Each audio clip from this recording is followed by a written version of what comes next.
देखिए जगत गुरु तत्वदर्शी संत रामपाल जी महाराज के मंगल प्रवचन। जहां ब्राह्मण लोग नहाया करते थे वहां मुसलमानों को अलाउड नहीं था स्नान करना उस गंगा में, और मुसलमान लोग इस गंगा की गणी परवाह भी ना करा करते नान को विशेष, क्योंकि उनके उस इतिहास में है ही नहीं। तो गौरी शंकर सरस्वती विवश हो गए, उनका नाम बदल दिया।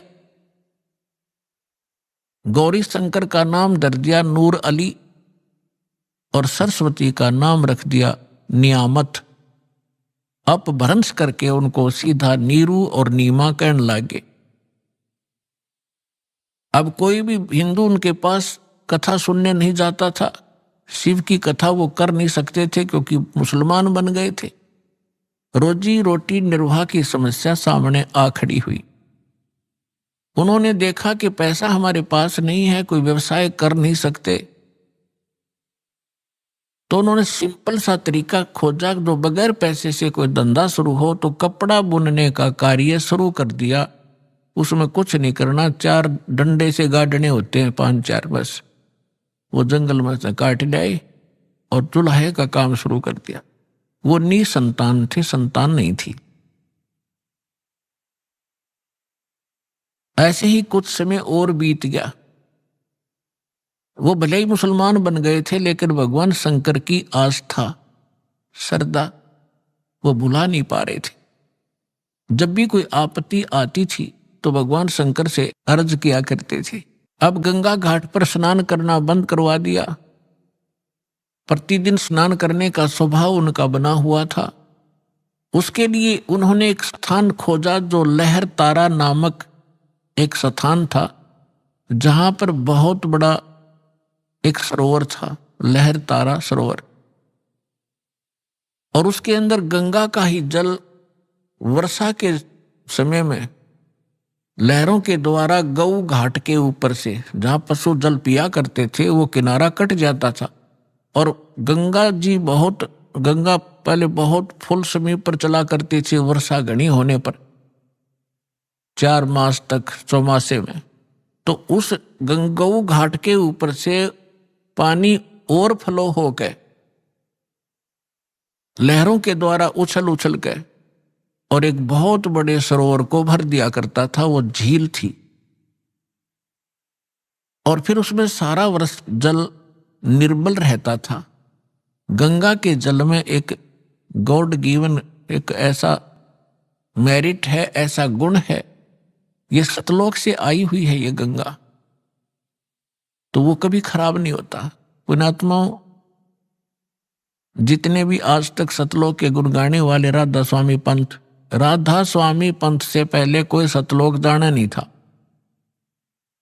और इन्होंने कबीर साहब की वाणी में तो सतलोक सचखंड की पूरी विवरण है ही है, लेकिन कबीर पंथी भी ढंग से नहीं जानते थे। सतलोक वो भी कहते थे, लेकिन सतलोक में कुछ नहीं मानते थे। चेतन ही चेतन है, वहां प्रकाश ही प्रकाश है, यही राधा स्वामी वाले कहते थे।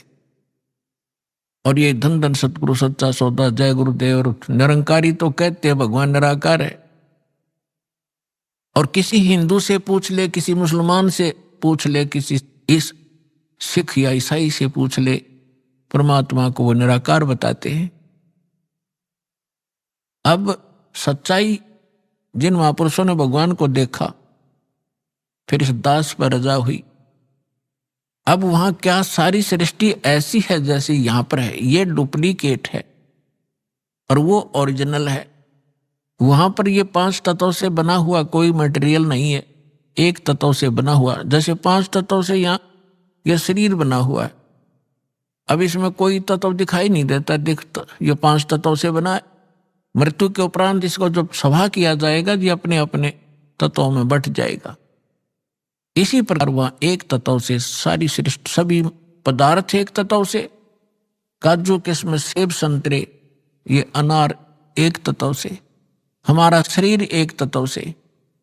तो वहां केवल एक नूरी तत्व से ही बना हुआ होता है। तो जो अमर सरोवर है वहां से सतलोक से ये गंगा आई है। परमात्मा ने एक सैंपल भेजा है कि हमारे लोक में ऐसा मटेरियल है, ऐसा पदार्थ है जो कभी खराब नहीं होते, और वहां तो लोक ही बहुत सुंदर है, वहां तो खराब होने का मतलब नहीं। और यहाँ इस गंदे लोक में 10 दिन में पानी में बदबू हो जाए, और यहाँ पर गंगा का जल खराब नहीं हो रहा। ये सतलोक से आया हुआ ये मटेरियल है, पदार्थ है। तो ऐसे दूधों की नदियां वहां सरोवर भरे हैं, दही के सरोवर भरे हैं, वहां पर शहद के सरोवर भरे हैं, हर तरह के पदार्थ हैं। और सदाबहार फल हैं, सदाबहार वृक्ष हैं, सदाबहार वहां पर ये बेल बूटे हैं, लता हैं। तो पुण्यात्माओं, प्रसंग चल रहा है, वहीं पर आते हैं। तो नीरू नीमा सुबह सुबह उठ करके प्रतिदिन उस लहर तारा नामक तालाब में स्नान करने के लिए जाने लगे। रूटीन बना हुआ था, गर्मी का मौसम था, ज्येष्ठ सुदी पूर्णमासी, गर्मी का मौसम। और उस दिन परमात्मा अपने वचनानुसार, जैसे सुदर्शन जी से कहा था, बेटा तू चिंता ना करे, मुझे टाइम तो कितना लगे तेरे माता पिता को मैं पार करूंगा। जिस कारण से वो बोला भगत सुदर्शन यहाँ की इच्छाओं को त्याग सका, नहीं तो उसके गल में या एक फांसी और गल गई थी। यही बहुत थी उसको यहाँ काल के लोक में फंसाने के लिए। लेकिन पुण्यात्माओं, परमात्मा कहते हैं मेरी शरण में जब आप आ जाओगे, फिर मेरा काम है, तुम मेरी मर्यादा में रहना, मुझसे दूर ना होना, फिर मैं आप करूंगा तुम्हारे सारे काम। कैसे तुम्हें पार करना है वो फिर मेरी ड्यूटी है। अब जैसे परमात्मा ने एक फार्मूले बताए हैं, द्वार धनी के पड़ा रहे, धक्के धनी के खावे, 100 काल झकझोल ही पर द्वार छोड़ ना जावे। एक तरीका बताया है कि द्वार धनी के पड़ा रहे और धक्के धनी के खावे, यानी अपने सच्चे दरबार में, अपने सतगुरु के पास यहां आता रहे, चाहे कुछ भी आपको लोग कहें, और कोई छोटी मोटा ऐसा कोई दुख भी आप पर आ जावे, उसमें अपनी हिम्मत नहीं आ रहे और भगवान से दूर मत होना। इसलिए कहते हैं द्वार धनी के पड़ा रहे और धक्के धनी के खावे। सतलोक यानी आश्रम में आता रहे, जाता रहे, छोटा मोटा कोई उक चुक हो भी जा, हिम्मत नहीं आ रहे। कबीर साहब कहते हैं सत ना छोड़े सूरमा, सत छोड़े पत जा, और सत के बांधे लक्ष्मी फिर मिले किया। फिर फार्मूला बताया है कि द्वार धनी के पड़ा रहे, धक्के धनी के खावे, 100 काल झकझोल ही पर द्वार छोड़। तो परमात्मा भी और भी कहते हैं कि जो जन मेरी शरण है, जो एक बार मेरी शरण में आ गया और गुरुद्रोही हुआ नहीं, फिर उसको मैं छोड़ूंगा नहीं, पार करके ही छोड़ूंगा, समय कितना लग जाए। जो जन मेरी शरण है ताका हूं मैं दास, और गेल गेल ला गया फिरूं जब तक धरती आकाश। तो पुण्यात्मा, अब परमात्मा ने अपना वचनानुसार उनको निकालना था। यदि वो ब्राह्मण बने रहते, उनमें अभिमान की कमी नहीं थी, और जहां अभिमान है वहां भगवान मिल नहीं सकता उन व्यक्ति को। आज से 600 वर्ष पहले ब्राह्मण वर्ग एक बहुत ही उच्च कोटि के माने जाते थे। इनको हमारे क्षेत्र में दादा नाम से पुकारा जाता था, चाहे छोटा सा बालक हो, और बहुत बड़ी महिमा थी इनकी। उस समय परमात्मा ने पहले तो उनकी वह मरोड़ काटी, वो बनाए मुसलमान, उस ब्राह्मण कुल से हटाया। अब वो बेशक मुसलमान बने हुए थे, लेकिन वो तो एक सिंपल मैन थे, गुजारा करते थे अपना, जैसे भी नमाज नमूजू न बता दी वह कर रहे थे। लेकिन अंतःकरण उनका टूटा हुआ था, उनके अंदर कोई अभिमान नहीं था। तो परमात्मा ज्येष्ठ सुदी पूर्णमासी संवत 1455 सन 1398 को ब्रह्म मुहूर्त में, ब्रह्म मुहूर्त कहते हैं सूर्य उदय होने से लगभग 1.5 घंटा पहले। यहाँ थोड़ा सा प्रसंग और सुनाना अनिवार्य है कि स्वामी रामानंद जी एक ब्राह्मण थे। वो काशी के अंदर अधिकतर ब्राह्मण लोग जो थे वो ऊत भूत की पूजा करते और करवाते थे। सदग्रंथों, वेदों और पुराणों से वे दूर चले गए थे। उस महापुरुष ने आकर के वहां पुनः वेदों का, पुराणों का आदि श्रीमद् भगवत गीता का प्रचार करना शुरू किया जैसा उनको नॉलेज था। उन्होंने 1400 ऋषि बना रखे थे अपने चेले। उनको संत रूप में उनका एक पहचान बना रखी थी। वैष्णव परंपरा से जो दीक्षित होते हैं वो सारे उनको बाह्य आडंबर करवा रखे थे। लंबा तिलक लगाना, गले में एक तुलसी के मनिये की एक माला डालना, ओनली तुलसी के लकड़ी का एक मनिया होता है। इस प्रकार के आप लक्षण वाले को वैष्णव संत बोलते हैं। तो 1400 वैष्णव संत बना रखे, वो जगह जगह प्रचार किया करते थे। और जैसे रामानंद जी ने उनको साधना बता रखी थी वो साधना भी किया करते थे। उन 1400 ऋषियों में से एक ऋषि थे अष्टानंद ऋषि, और वो प्रतिदिन उस लहर तारा तालाब के ऊपर जाकर स्नान किया करते थे। और वहीं वो जंगल सा था, आसपास वन थे। पहले वन जंगल तो बहुत होते थे सभी जगह।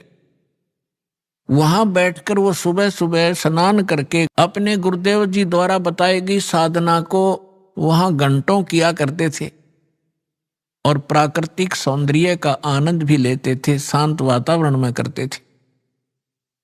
उधर से अष्टानंद जी स्नान करके अपनी साधना करने के लिए मृगछाला बिछा के और बैठे थे। परमात्मा सतलोक से आए सशरीर एक शिशु रूप धारण करके, उनके शरीर का इतना तेज था। अष्टानंद जी ने देखा कि ऊपर से कोई प्रकाश का गोला सा आ रहा है। जो ही ऊपर को नजर उठाई, उसकी आंखें परमात्मा के उस बॉडी नूर को सहन नहीं कर सकी, आंखें बंद हो गई। जैसे हम सूर्य की ओर कभी देख लेते हैं गलती से, तो सूर्य के प्रकाश को हमारी चरम दृष्टि सहन नहीं कर पाती, हम आंखें बंद कर लेते हैं। आंखें बंद करने के बाद हम क्या देखते हैं कि सूर्य का आकार प्रकाश रहित एक गोला सा अलग दिखाई देता है, और जिधर भी हम करते हैं वैसे ही उधर ही वो दिखाई ही देता रहता है। इसी प्रकार जब उस अष्टानंद जी की आंखें बंद हुई, उसने क्या देखा, एक नवजात शिशु दिखाई दिया। प्रकाश रहित शरीर था उस बॉडी का, प्रकाश युक्त तो था ही, जैसे सूर्य प्रकाश युक्त तो उस समय भी था, लेकिन उसके बाद केवल उसका प्रतिबिंब ही दिख रहा था। कुछ देर के बाद उसने आंखें खोली और बंद करी, फिर देखा कि वो प्रकाश उस लहर तारा तालाब के दूसरे कोने में जाकर और सिमट गया, और उसकी आंखों के सामने जो प्रतिबिंब था वो एक बच्चे का सामने घूम रहा था।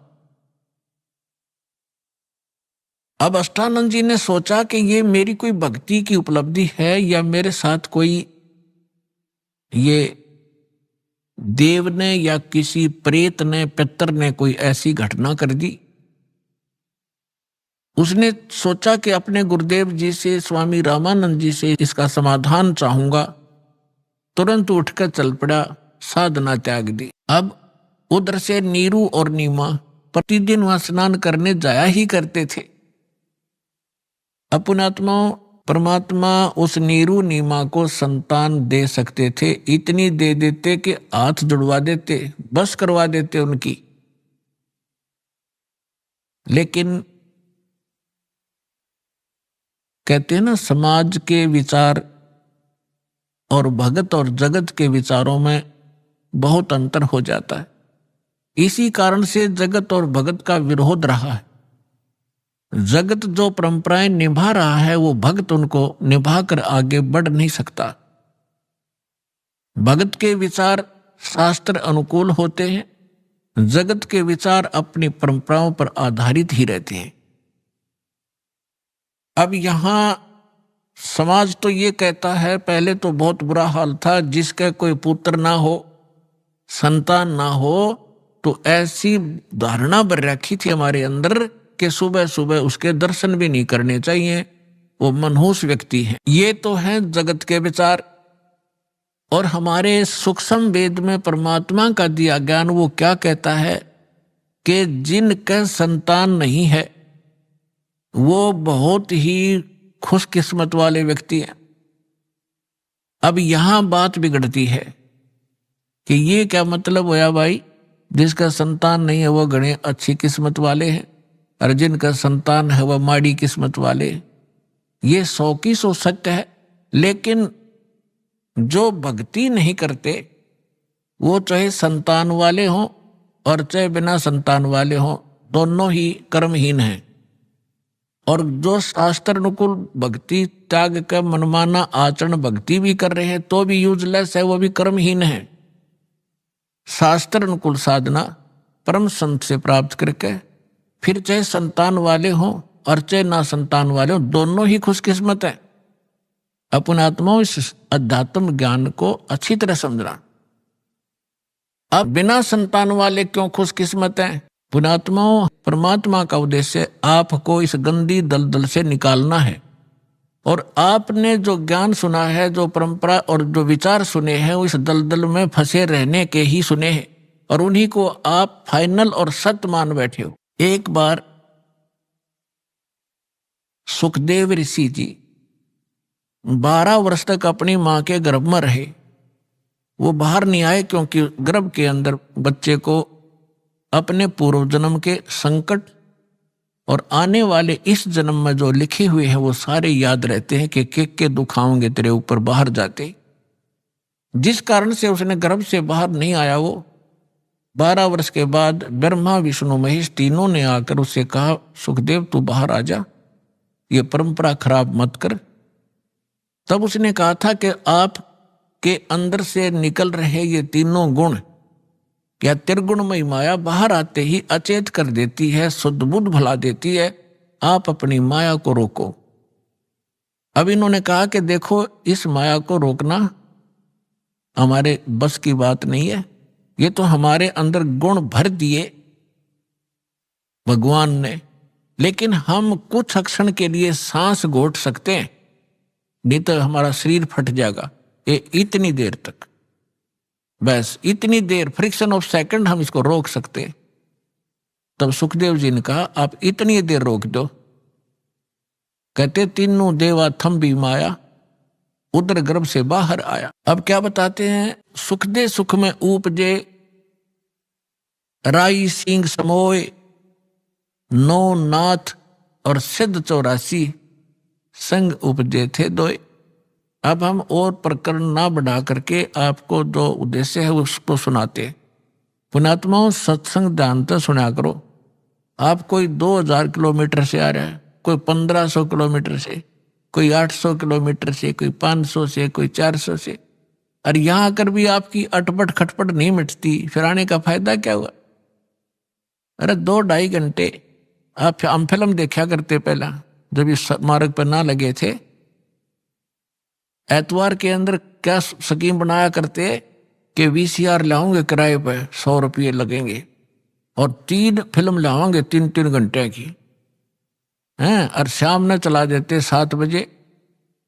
सारी रात आंख पानी बैठे रहते, ना नींद आती, ना उठ कर जानने जी करता, 9-9 घंटे। तो कोई, और वो जब बैठे रहते, अरे भगवान का अमृत बरसे, 5 मिनट में इधर उधर भागना शुरू कर दे, वो काहे के भगत हैं।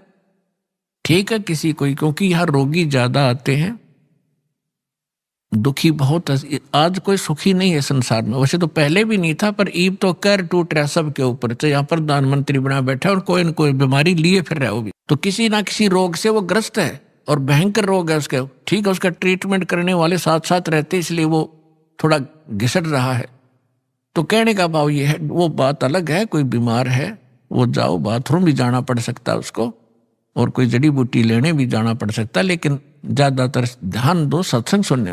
आज जो प्रसंग चल रहा है कि सुखदेव जो था वो बाहर आया, बाहर उसको आने से उस माया का प्रभाव नहीं बना और उसको अपने भविष्य की याद बनी रही और पिछला इतिहास याद रहा। जब वो 12 वर्ष की उम्र का मां के गर्भ से निकला, मां के गर्भ से निकला जब तो छोटा था, बाहर निकलते ही वो एकदम 12 वर्ष की आयु जितना शरीर उसका एकदम उभर गया। तो क्या अब सुखदेव ऋषि के पिता थे वेदव्यास जी। वेदव्यास जी ने देखा कि बेटा हो गया और उसको पता चलते ही वो दौड़ा दौड़ा आया। तब तक सुखदेव उठकर चल पड़ा। व्यास जी ने कहा कि हे बेटा, हे पुत्र, बैठ जा, रुक जा। तब उसने कहा, देखा नहीं अपने पिता की ओर, चलते चलते कह रहा है कि एक लेवा एक देवा दूतम, ऋषि जी कोई किसी का पिता नहीं पुतम, ऋण संबंध जुड़ा एक ठाठा, अंत में सब 12 बाटा। सुखदेव ने कहा कि ऋषि जी ना जाने कितनी बार तू मेरा बाप बन गया और ना जाने कितनी बार मैं तेरा बाप बन चुका हूं। ये बुरा झंझट है। ना जाने ये कितने युगों से आप और हमारा संस्कार उलट पुलट चल रहा है। अब के मैं इससे पीछा छुड़वाऊंगा और यदि मैं आपको देखूंगा तो मेरी ममता आप में बन जाएगी। यूं कहकर के वो पिछले संस्कार से उसकी कोई बैटरी चार्ज थी, उसमें आकाश में उड़ जाने की सिद्धि पूर्व जन्म के संस्कार से थी। वो आकाश में उड़ गया, आगे जाकर अपनी और नाल काटी और पत्ते पुत्ते लपेट कर जंगल में घूमने लग गया। ये लंबी कथा है, हम उस प्रसंग पर आते हैं कि एक लेवा एक देवा दूतम और कोई किसी का पिता नहीं पुतम। पुणात्मा और परमात्मा का ज्ञान है, ये किसी डूम बाट के गीत नहीं है। यदि आपने अध्यात्म मार्ग को ग्रहण करना है और यहां भी सुखी होना है और सतलोक चलना है, तो जो ज्ञानदास आपको बता रहा है उसको हृदय में समा लेना। अब क्या बताना चाहता हूं कि जैसे आज कोई आपका पुत्र है, कोई पुत्री है, ये पिछले संस्कार से है। एक बेटा ऐसा है, पिता कमा रहा है, जोड़ रहा है, उसके लिए मर रहा है और वो गुलछर्रे उड़ा रहा है, शराब पी रहा है, गाड़ी खरीद ली है और 10 मित्रान बिठा कर होटलों में जाकर दारू पीता है, मांस खाता है और पिता बैठकर रोता है। तो उस पिता ने पिछले जन्म में उस बेटे का ले रखा था, कोई किसी ने कभी रिश्वत ली होगी या कोई धोखा करके कोई अटपट किया होगा, अब वो पूरे करके छोड़ेगा। एक कथा है, एक किसान था, उसकी पत्नी, एक पुत्र होने पर पत्नी की मृत्यु होगी। उसने दूसरा विवाह कराया, उससे एक पुत्र हुआ, फिर दोनों ही मर गए। अब बड़े पुत्र का विवाह हो चुका था, छोटा पुत्र उससे 10-15 वर्ष अंतर था, छोटा था। अब क्या हुआ, जो बड़ा पुत्र था पहली पत्नी से और छोटा पुत्र था वो उससे उनसे काफी उम्र में छोटा था, छोटे वाला बीमार हो गया, इतना रोगी हो गया, कुछ पैसे भी लगाए लेकिन वो इलाज नहीं हो पा रहा था। किसी ने बताया कि वहां ले जाओ, एक बहुत बड़ा वैद्य है लेकिन पैसे लेगा 5,000 रुपये।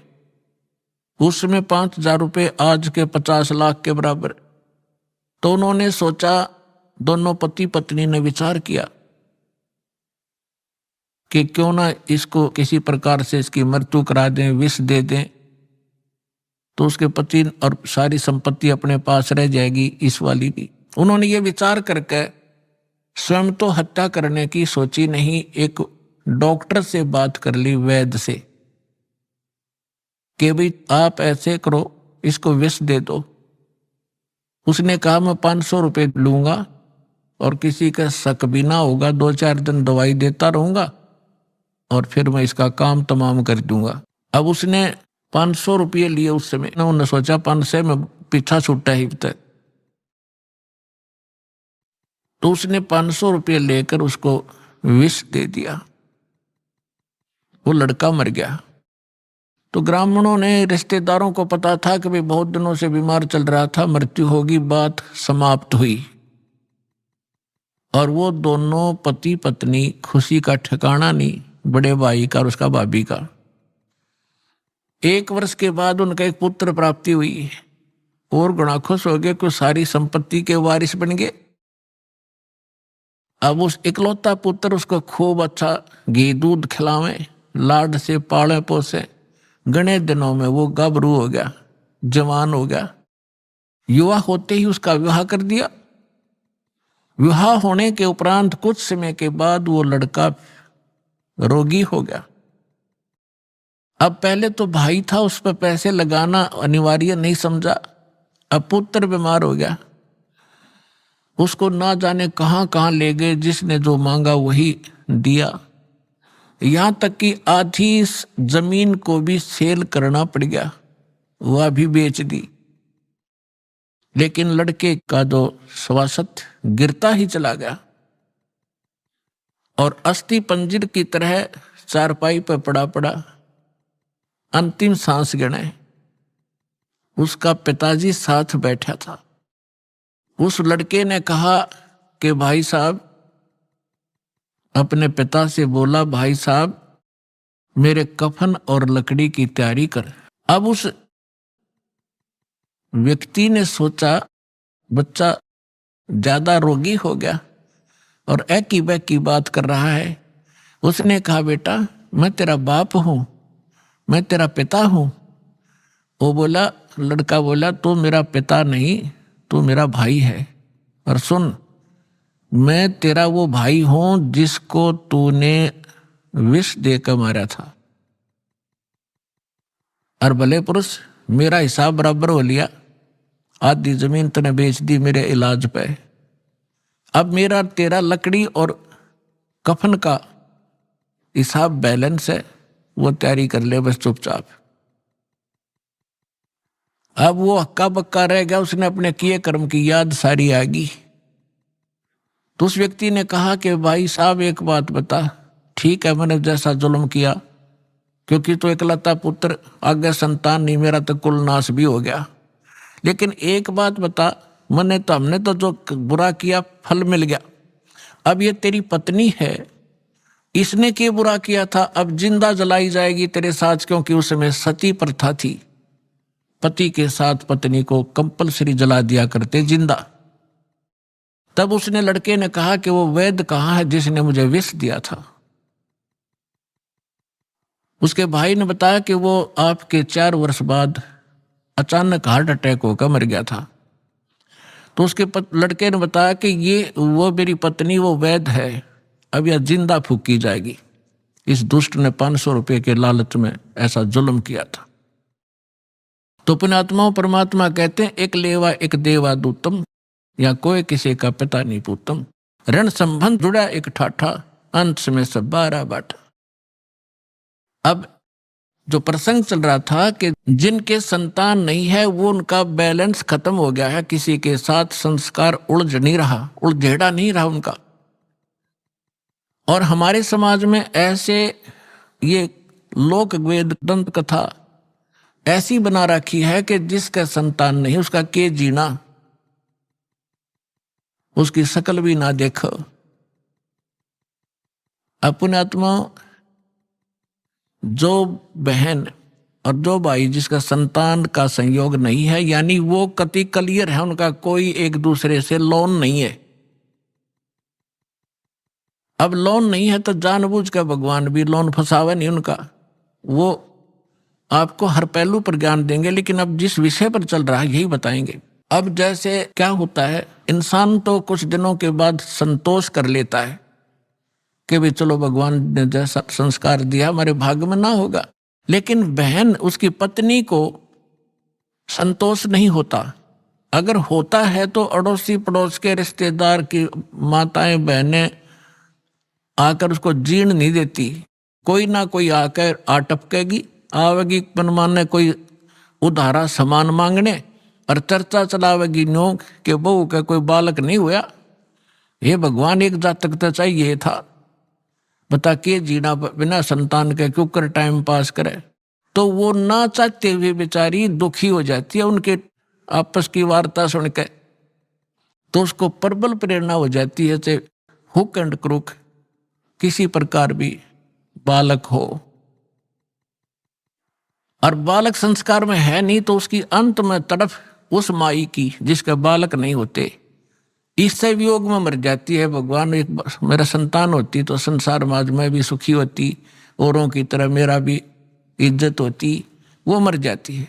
इस काल ने ऐसा जुल्म कर रखा है हमारे साथ। अब कहते हैं जिस भी इच्छा को लेकर मरता है ये काल फिर उसकी बिरान माटी करता है। उस बहन को अगले जन्म में वो कुतिया बनावेगा और फिर न्यू कहेगा ले तू नरी संतान जाम ले, 8 कट्ठे पैदा कर ले, अब छक ले पैदा कर करके क्यों दुखी हो रही थी। अब परमात्मा कहता है इस झंझट से पीछा छुटवा लो। अगर आप समाज को देखकर चलोगे भक्ति मार्ग पर नहीं चल सकते। हमने परमात्मा पाना है, सतलोक जाना है, तो जैसे भगवान रखे ऐसे ही रहना। अब थोड़ा सा यहाँ प्रसंग और बताना पड़ेगा क्योंकि प्रथम बार जो भक्त आते हैं जिनका संतान नहीं है उनको कुछ संतोष तो इस उदाहरण से होगा, लेकिन वो चिंता ना करें। यदि आपने यो उलझेड़ा करवाना है तो वो भी कर देंगे भगवान, क्योंकि आप शरण में रहना उनको मालूम है कि शरण में रहेंगे तो वो उस संस्कार को जो मालिक जोड़ेगा वो फिर अपने ही हिसाब से उनको पार भी कर देगा। जैसे अभिदास ने कहा था कि परमात्मा की शरण में जब आ जाते हैं भगवान फिर कहता है कि तुम मेरे अनुसार चलते रहना, फिर मैंने देखना तुमको कैसे पार करना। जैसे सुदर्शन जी की इच्छा बन गई कि मेरे माता पिता पार हो जब बात बने। अब हालांकि उनका कोई संस्कार नहीं था, वो चले गए थे, कोई कुतरू बन रहे थे कि गधा बन रहे थे। परमात्मा ने वो भी स्वीकार किया बेटा तुझे पार करने के लिए मैं यह भी तेरी समस्या हल करूंगा। तो इसीलिए जिनका संतान नहीं है पर जब घड़िए पहले तो कोशिश करेगा भगवान कि ना फंसे इस अड़ंगे में और नहीं मानेंगे तो फिर वह भी समस्या आपकी संतान वाली भी यहाँ खूब हल होएगी। थोड़ा सा उदाहरण दे दूं। एक बहन, वैसे तो बहुत से ऐसे उदाहरण है यहाँ पे जिनके 10-10, 15-15, 20-20 वर्ष तक विवाह हुए को हो गए थे, संतान नहीं थी। अब यहाँ सत्संग सुनकर जाते हैं तो उनका मन शांत हो जाता है कि ना हमने संतान चाहिए नहीं, और वहां जाओ संसार में वह जान दे इंजेक्शन ला दें, अब वो फिर बेचैन हो जा बहन, तो फिर आते डिमांड वो ही करे। बहुत बार समझाया उनको, लेकिन आखिर में परमात्मा ने उनको फिर वो अगे दिल टूटेगा कि तो और जा फंसेंगे किसी नालायक आदमी का। अभी आपने सुने संत रामपाल जी महाराज के मंगल प्रवचन।